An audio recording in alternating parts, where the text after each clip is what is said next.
حضرت ادریس چوتھے آسمان پر۔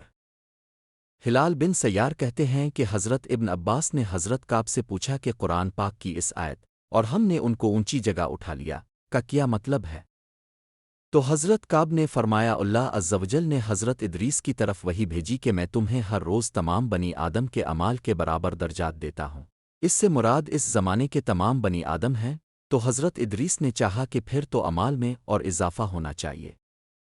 لہذا جب ان کے پاس فرشتے آئے تو انہوں نے وہی کا ذکر کرتے ہوئے کہا میں چاہتا ہوں کہ مک الموت سے بات کروں اور پوچھوں کہ کب تک میری زندگی باقی ہے۔ فرشتے نے حضرت ادریس کو اپنے پروں پر اٹھایا اور انہیں لے کر آسمان کی طرف بلند ہو گیا۔ جب وہ چوتھے آسمان پر پہنچے تو ان کی مک الموت سے ملاقات ہو گئی جو نیچے اتر رہے تھے۔ حضرت ادریس کے دوست فرشتے نے مک الموت سے حضرت ادریس کے بارے میں ذکر کیا تو اسرائیل نے پوچھا حضرت ادریس کہاں ہے؟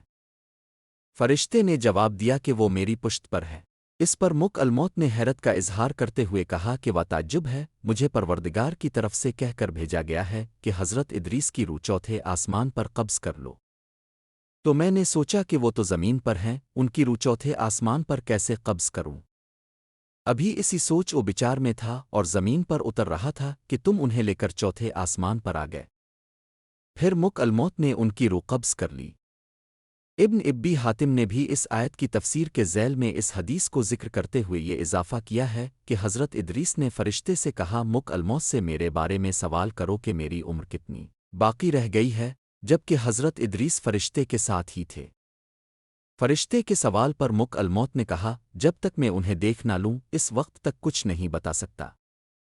پھر مک الموت نے حضرت ادریس کو دیکھ لیا تو فرشتے سے کہا کہ آپ مجھ سے ایسے شخص کے بارے میں سوال کر رہے ہیں جس کی زندگی پلک جھپکنے سے زیادہ نہیں رہی۔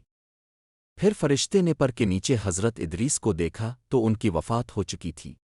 جنت اور دوزخ کی سر۔ روستہ الاسفیہ کے مصنف تحریر کرتے ہیں کہ حضرت ادریس کثرت سے اللہ تعالیٰ کی حمد و ثنا اور عبادت میں مصروف رہتے تھے اور فرشتوں میں نہایت محبت اور عقیدت و احترام کی نظروں سے دیکھے جاتے تھے۔ فرشتے ان کے پاس آتے اور ان کی صحبت میں بیٹھا کرتے تھے۔ چنانچہ ایک مرتبہ حضرت اسرائیل بھی اللہ تعالیٰ سے اجازت لے کر آئے اور انسانی شکل میں بہت دیر تک ان کی صحبت میں حاضر رہے۔ حضرت ادریس کو جب معلوم ہوا کہ یہ کوئی انسان نہیں بلکہ حضرت اسرائیل ہیں اور روح قبض کرنے کی خدمت پر مامور ہیں تو اپنے ان سے فرمایا کہ میرا دل چاہتا ہے کہ تم مجھے موت کا ذائقہ چکے ہو۔ اس پر حضرت اسرائیل نے اللہ تعالیٰ کی اجازت سے ان کی روح نکالی اور پھر واپس کر دی۔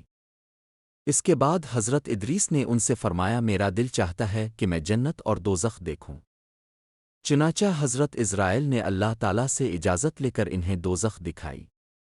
وہ دوزخ دیکھ کر جنت میں آئے اور بہت دیر تک وہاں کے مناظر دیکھتے رہے۔ آخر حضرت اسرائیل نے عرض کیا کہ اب واپس تشریف لے چلیے، مگر حضرت ادریس نے جواب میں کہا کہ جب تک جنت و دوزخ کو پیدا کرنے والا مجھے یہاں سے جانے کا حکم نہیں دے گا اس وقت تک یہاں سے نہیں جاؤں گا۔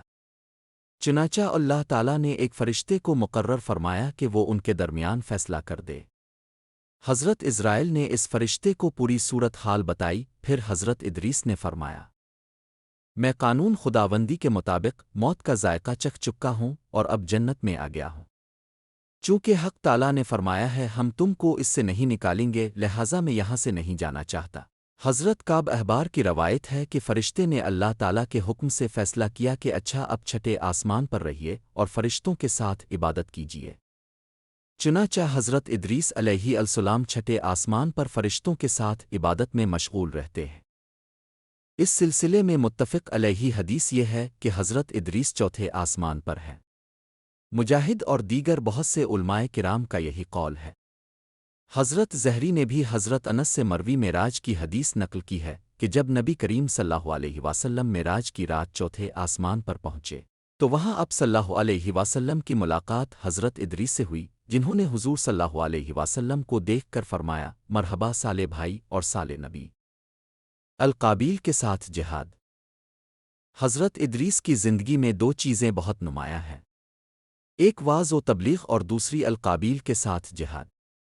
چونکہ انہیں واعظ و تبلیغ میں ملکہ حاصل تھا، چنانچہ ان کی پہلی کوشش یہی رہی کہ واعظ و نصیحت سے القابیل راست پر آ جائے اور دنیا برائیوں سے پاک ہو کر ایک اللہ کی عبادت کرنے لگے۔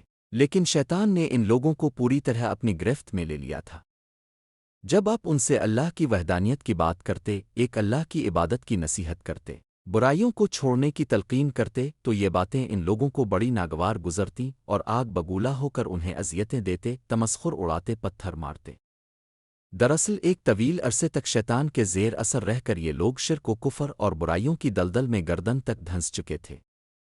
دنیا واضح طور پر دو گروہوں میں تقسیم ہو چکی تھی، ایک شیطان کے پیرکار اور دوسرے اللہ رب کائنات کے ماننے والے۔ حضرت ادریس اس صورت حال پر بڑے دل گرفتہ اور پریشان رہا کرتے تھے۔ اپنے لاکھ کوشش کی کہ کسی طرح تبلیغ کے ذریعے ان لوگوں کو راست پر لایا جا سکے، لیکن جب کوئی صورت نظر نہ آئی تو انہوں نے اللہ تعالیٰ کے حکم سے ان لوگوں کے خلاف جہاد کا فیصلہ کیا۔ انہوں نے اللہ اور اس کے پیغمبر پر ایمان رکھنے والے نوجوانوں کی ایک جماعت کے ساتھ القابیل کے ساتھ جہاد کیا، جس میں اللہ تعالیٰ نے انہیں کامیابی عطا فرمائی اور بہت سے لوگ دین حق کی جانب راغب ہو گئے۔